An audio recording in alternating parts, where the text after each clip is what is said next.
মুসলমান মনে রেখো।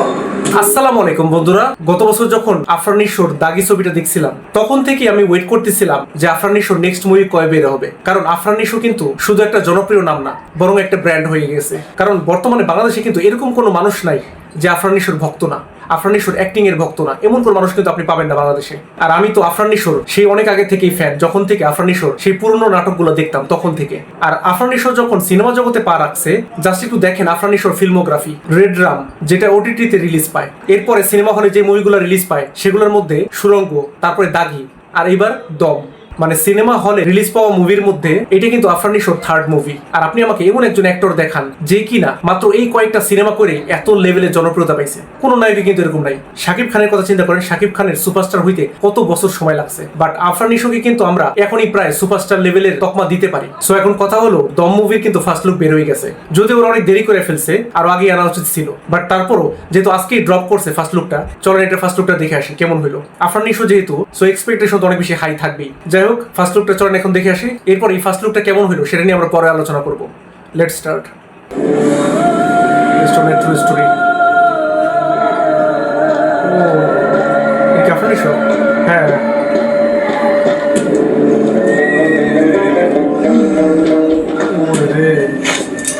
কি জঙ্গি নাকি? ইসরে কি অবস্থা!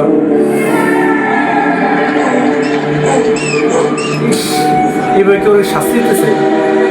ওই যে পূজাচেরি না, পূজাচেরিকে তো চিনাই যেতেছে না একদমই। পূজাচেরিকে কিন্তু আমরা সাধারণত গ্ল্যামার লুকে দেখি, এখানে কিন্তু পুরাই অন্য লেভেলের লুক দেওয়া হয়েছে। হ্যাঁ, মানে কতটা রিয়েল মনে হইতেছে এখানে লুকটা, পূজাচেরির লুকটা, যে মনে হইতেছে আসলেই বাস্তবের সাথে ঘটতেছে। হ্যাঁ, এরকম একটা মানে ক্যারেক্টার ঢুকে গেছে, এরকম মনে হইতেছে। কি অবস্থা!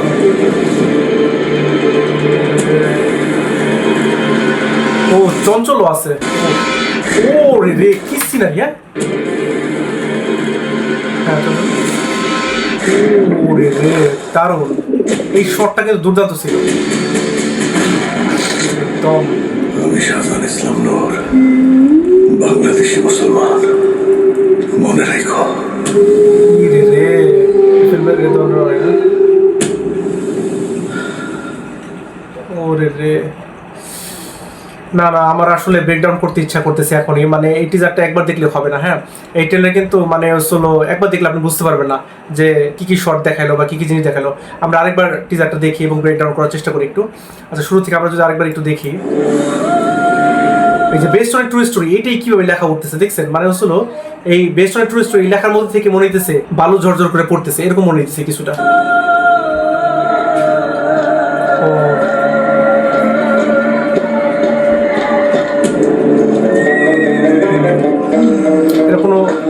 জঙ্গি বা কিছু টাইপের হইতে পারে যে ওকে ধরছে বা কিছু।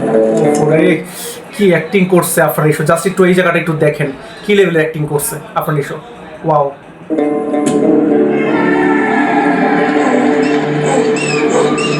এইখানে সাজা দিতেছে নাকি ওকে? এই জায়গাটা কি?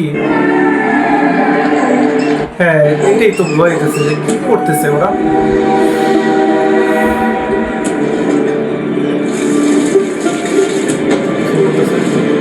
নামাজ পড়তেছে। এটার মানে এটা হলো এখানে যে আমরা এটাকে দেখতে পারতেছি চঞ্চলকে। হ্যাঁ, এই যে চঞ্চল, চঞ্চলকে ওরা ধরে আনছে, মানে হলো সমস্ত সন্ত্রাসী দল। হ্যাঁ, হয়তো চঞ্চল আফরান নিশোরই পক্ষের লোক। হ্যাঁ, আচ্ছা, তারপর আমরা দেখি। ও, এই শটটা জাস্ট দেখার মতো ছিল। মানে এই শটটা আমি মনে করি এই টিজার মধ্যে বেস্ট একটা শট ছিল। হ্যাঁ, এই যে শটটা দুর্দান্ত হয়েছে, এই শটটা মানে যেইভাবে ক্যামেরা অ্যাঙ্গেল করে দেখানো হয়েছে, মানে দারুণ শট ছিল কিন্তু। আর এই যে পানির শটটাও অসাধারণ, অসাধারণ একদম। আমি শাহজাহান ইসলাম নূর, শাহজাহান ইসলাম নূর নাম, বাংলাদেশি মুসলমান বাংলাদেশের মুসলমান মনে রেখো। তার মানে ওকে মুসলমানের জন্য কি টর্চার করা হয় নাকি? এই যে লেখাগুলো যেভাবে উঠতেছে, উফ, কত ক্রিয়েটিভলি দেখাইছে। হ্যাঁ, দারুণ অসাধারণ ছিল, মানে ফার্স্ট লুক হিসেবে কিন্তু দুর্দান্ত হয়েছে। আমি just চিন্তা করতেছি এই কথাটা যে বলতেছে যে শাহজাহান ইসলাম নূর আর বাংলাদেশে মুসলমান কথাটা কেন হাইলাইট করলো, তার মানে ওই মুসলমান দেখে কি বা বাংলাদেশে মুসলমান দেখে কি ওর সাথে কিছু একটা ঘটে, সন্ত্রাসীরা ওর উপর আক্রমণ করে নাকি, এরকম কিছু একটা কাহিনী হবে।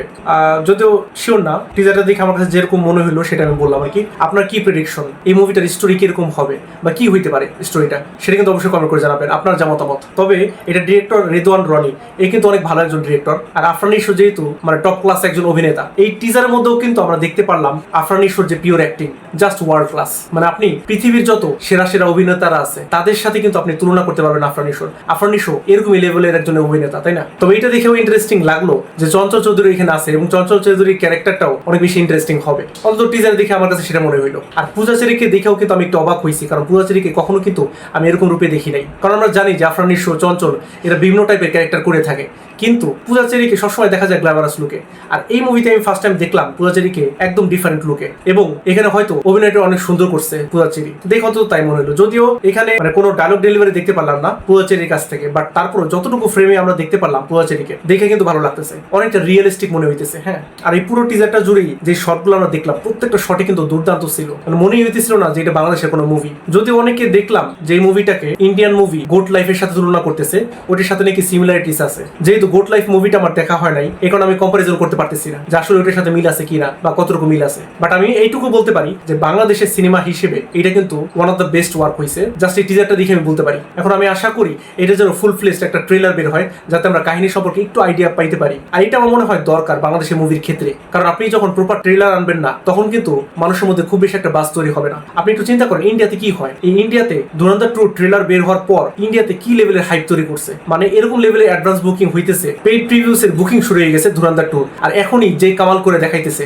কিসের জন্য, কারণ ট্রেলার দ্বারা এরকম লেভেলের হাইপ তৈরি করছে ধুরন্ধর 2, তাই না? তো বাংলাদেশের সিনেমার ক্ষেত্রে কিন্তু আমি মনে করি এরকম করাটা অনেক জরুরি। যদি বাংলাদেশের সিনেমা বিজনেসটা সেই লেভেলে করতে চায়, তাহলে কিন্তু প্রমোশনাল ম্যাটেরিয়াল গুলো আনা খুবই বেশি জরুরি। সেটা টিজার হইতে পারে, ট্রেলার হইতে পারে, বা গান হইতে পারে, এমনকি কিছু ইম্পর্টেন্ট সিনারি নিয়েও হইতে পারে। বাট এইটা যে মেকাররা কেন করে না এটা আমি বুঝি না আসলে। এই দিক দিয়ে কিন্তু বাংলা সিনেমা পিছিয়ে আছে এই প্রমোশনাল ম্যাটেরিয়ালের দিক দিয়ে। বাট সিনেমার দিক দিয়ে কিন্তু বাংলাদেশ আমি মনে করি বর্তমানে অনেকটা আগায় গেছে। গত কয়েক বছরের সাথে একটু তুলনা করেন যে গত কয়েক বছর আগে বাংলাদেশের কি সিনেমা বের হইতো আর এখন কি সিনেমা বের হয়। গত বছর কিন্তু আমরা অনেক ভালো ভালো মুভি পাইছি, আর এই বছরে যে মুভিগুলো বের হইতেছে এগুলো কিন্তু টপ নচ লেভেলের মুভি। আমরা বলতে পারি অন্তত দম মুভিটা যে অসাধারণ একটা মুভি হবে, সেটা জাস্ট এই ফার্স্ট লুক দেখেই আমরা বলতে পারি। এই টিজারটা দেখে মনে হইতেছে যে দাগি মুভির পর আরেকটা মাস্টারপিস পাইতে যেতেছি আমরা নিশোর তরফ থেকে। সো আমি তো অনেক বেশি এক্সাইটেড এই মুভিটা দেখার জন্য। আপনারা কতটা এক্সাইটেড সেটা কিন্তু অবশ্যই কমেন্ট করে জানাতে ভুলবেন না। আর আপনার কাছে এই টিজারটা কেমন লাগলো, আপনার কি মনে হয় এই মুভিটা কি দাগি মুভির মতো সুপারহিট হবে? আপনার মতামত অবশ্যই জানাবেন। আর বাংলাদেশে কিন্তু বর্তমানে খুবই জনপ্রিয় একজন ডিরেক্টর তানিম নূর, তার কিন্তু নতুন মুভি বেরিয়েছে বনলতা এক্সপ্রেস। সেই মুভিটারও কিন্তু ফার্স্ট লুক বের হয়ে গেছে, এবং সেই ফার্স্ট লুকের উপর কিন্তু আমার রিয়াকশনও দেওয়া হয়েছে। আপনারা যদি সেই ভিডিওটা না দেখে থাকেন তাহলে এখানে ক্লিক করে দেখে আসতে পারেন। আজ আসি, আল্লাহ হাফিজ।